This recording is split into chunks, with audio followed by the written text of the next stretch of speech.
Nous continuons le message que nous avions commencé. Je continue à lire pour la grâce de Dieu. Qui sait, peut-être est-ce pour une circonstance telle celle-ci que tu es parvenu à la royauté. Esther fit répondre à Mardochée, va rassembler tous les Juifs qui se trouvent à Suse et jeûnez pour moi, ne mangez et ne buvez rien pendant 3 jours, ni la nuit, ni les jours. Moi aussi, je respecterai un tel jeûne avec mes servantes, et c'est dans ces dispositions que je pénétrerai chez le roi. J'enfreindrai la loi, et si je dois mourir, je mourrai. Mardochée s'en alla faire tout ce que Esther lui avait ordonné. Esther a compris le message qui ne venait pas d'un homme, de l'homme de Mardochée, mais un message qui venait de Dieu. Dieu peut passer par un homme pour te parler.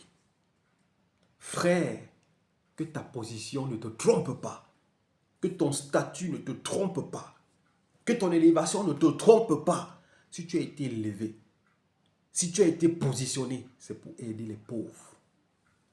C'est pour aider ta famille. C'est pour aider l'église de Dieu. C'est pour aider les enfants de Dieu dans tout le monde, afin qu'ils soient sauvés. Ne prends pas cette lumière pour la garder pour toi. Car si tu le fais, toi et ta famille, vous allez périr. Et Dieu va susciter quelqu'un d'autre pour délivrer son peuple. Ça, c'est la parole de Dieu. Esther étant réceptive, elle a compris le message de son oncle Mardochée. Esther a demandé à son oncle, allez jeûner pour moi, ne mangez pas, ne buvez pas. Moi aussi et mes servantes et mes serviteurs, nous allons jeûner. Et après cela, nous allons aussi jeûner.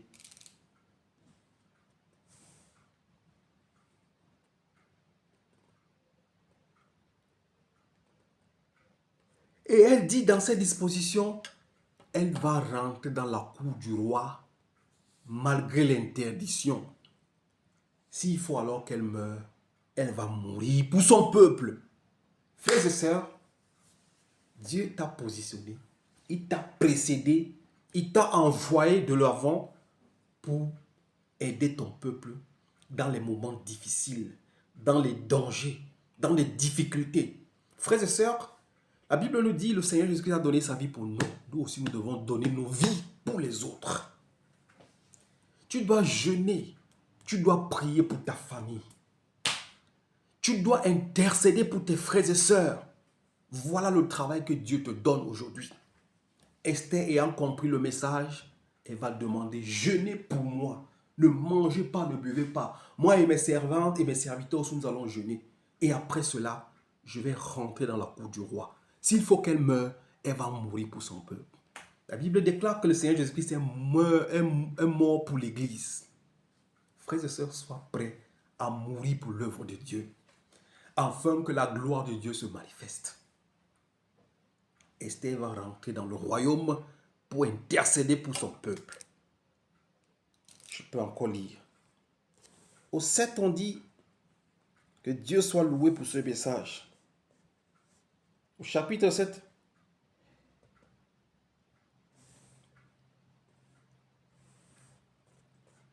au chapitre 17, on dit ici,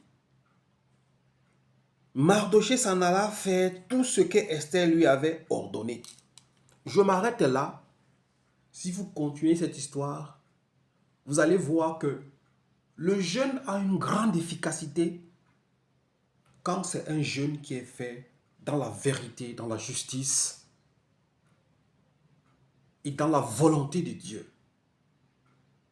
Après que Esther, Mardochée et tous les Juifs vont jeûner, Esther va rentrer dans la cour du roi sans autorisation. Et le roi va tendre son sceptre à Esther. Ce qui fait que Esther sera reçue et le roi va lui demander, Reine Esther, que veux-tu? Tout ce que tu voudras, la moitié du royaume, je te le donnerai. Pourquoi? Parce que le peuple de Dieu avait jeûné, avait prié avant que Esther n'aille au-devant du roi. C'est pour cela, avant de faire des choses, les projets, les plans que nous avions, prenons le temps dans le jeûne pour demander la volonté de Dieu avant d'entreprendre certaines choses. Esther avait été reçue dignement. Et tout ce que Esther avait demandé au roi, cela était accordé à Esther. Ta position n'est pas seulement pour toi, c'est pour aider les autres. Regardons une autre personne que Dieu a précédée pour sauver son peuple, pour sauver sa famille, pour sauver le peuple de Dieu, pour sauver l'œuvre de Dieu. Une autre deuxième personne. Ce que tu es n'est pas seulement pour toi. Tu ne vis pas seulement pour toi. Tu vis pour servir Dieu. Tu vis pour servir le peuple de Dieu. Tu vis pour servir ta famille. Pas que tu sois un esclave, mais Dieu te précède. Il t'a envoyé devant, il t'a donné des possibilités pour aider les pauvres. C'est la volonté de Dieu. Tu dois le savoir. Genèse chapitre 45, Genèse 45, à partir du verset 3. La Bible déclare, je lis au nom de Jésus-Christ. Joseph dit à ses frères, je suis Joseph. Mon père est-il encore en vie? Ici, c'est quand il y a une 17. Et les frères de Joseph sont allés en Égypte chercher à manger. Ici, Joseph se fait connaître à ses frères. Il dit, Joseph dit à ses frères, je suis Joseph. Mon père est-il encore en vie? Mais ses frères furent incapables de lui répondre, tant ils étaient troublés de se retrouver devant lui. Joseph dit à ses frères, approchez-vous de moi. Et ils s'approchèrent. Il dit, je suis Joseph, votre frère, celui que vous avez vendu à destination de l'Égypte. Frères et sœurs, nous revoyons une deuxième personne ici qui avait été vendue par ses frères comme esclave en Égypte. Et cet homme de Joseph qui avait été vendu est devenu administrateur. Il était presque le roi de l'Égypte. Toute la gestion du territoire était entre ses saintes mains. Il se fait découvrir par ses frères qu'il avait vendus. Ses frères étaient troublés. Il vous dit, je suis Joseph, votre frère, que vous avez vendu en Égypte. Mon frère, même si ta famille t'a vendu comme esclave pour travailler pour eux, si Dieu l'a permis, il sait pourquoi il l'a permis. C'est pour que tu sauves cette famille, même qui t'a vendu. Si tes frères ont amené ton nom dans les maisons des marabouts, des fétiches, pour te tuer, et qu'aujourd'hui tu n'es pas mort, Dieu sait pourquoi il a permis que tu passes par là. Parce qu'il y a un message derrière ça. Il voulait qu'à travers toi, sa lumière vienne pour que tes frères comprennent qu'il est Dieu et qu'il est souverain. On a fait de toi un esclave sexuel, une prostituée, un prostitué pour que tu ramènes l'argent chez vous. Si Dieu l'a permis, c'est pour que tu saches que Dieu veut que tu sois pur. Joseph ici a été vendu par ses frères. Et ses frères vont se rendre compte que ce Joseph qu'on a vendu est vivant. Et c'est par lui que nous allons vivre. En mangeant. Sans lui, ses frères, son peuple mourrait. Frère, c'est pour te dire, peu importe ce qui arrive dans ta vie, si Dieu l'accepte, il sait pourquoi il le permet. Si tu es un vrai enfant de Dieu, qui craint Dieu, qui marche selon sa volonté, tu vas comprendre pourquoi Dieu a permis que tu sois maltraité, que tu sois rejeté, que tu sois abandonné. C'est pour le servir. Je continue la lecture. Joseph dit à ses frères, approchez-vous de moi. Et il s'approchait. Il dit, je suis Joseph, votre frère, celui que vous avez vendu à destination de l'Égypte. Maintenant, ne vous tourmentez pas et ne soyez pas fâchés contre vous-même de m'avoir vendu pour que je sois conduit ici. Joseph dit à ses frères, ne vous tourmentez pas, ne vous lamentez pas, ne vous méprisez pas, ne vous tuez pas, parce que vous m'avez vendu en Égypte pour qu'il soit ici, là où il est aujourd'hui. Joseph lui dit, ne vous faites pas du mal, ne pleurez même pas. Pourquoi Joseph le dit? Parce que Joseph avait compris le pourquoi. Dieu avait permis que ses frères le vendent. Il continue ici. De m'avoir vendu pour que je sois conduit ici. Frères et sœurs, si ses frères n'avaient pas vendu Joseph comme esclave, Joseph ne serait pas administrateur en Égypte. Il ne serait pas là-bas. Mais Dieu n'a pas permis. Ses frères ont voulu le tuer au départ. Dieu n'a pas permis qu'on le tue. Parce qu'il y avait une mission spéciale pour lui.